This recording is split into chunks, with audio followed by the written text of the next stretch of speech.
Pete Hegseth becomes the first of Donald Trump's cabinet picks to face the spotlight on Capitol Hill.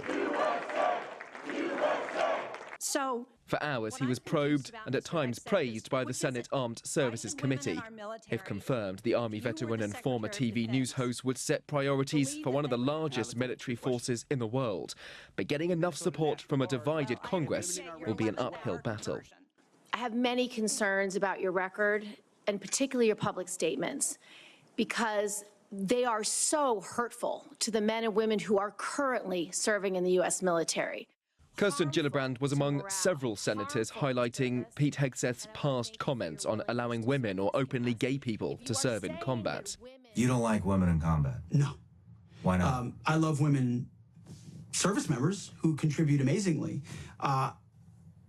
because everything about men and women serving together makes the situation more complicated. Pete Hegseth has also faced allegations of adultery, sexual assault, excessive alcohol drinking and financial mismanagement, all of which he denied as a media smear campaign, even though his own mother once claimed he abused women.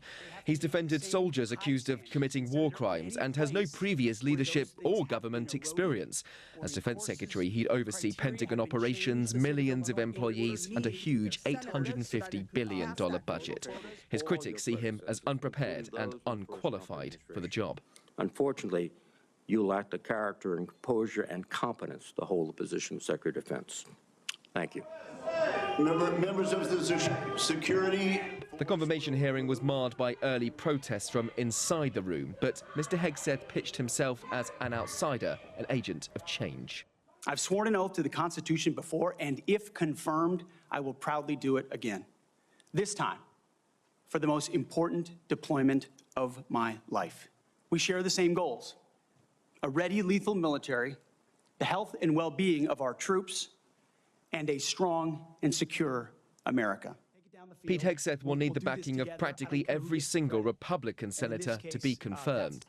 You got a man who has literally put his butt on the line, who served 20 years in the service, multiple deployments, has heard the bullets crack over the top of his head,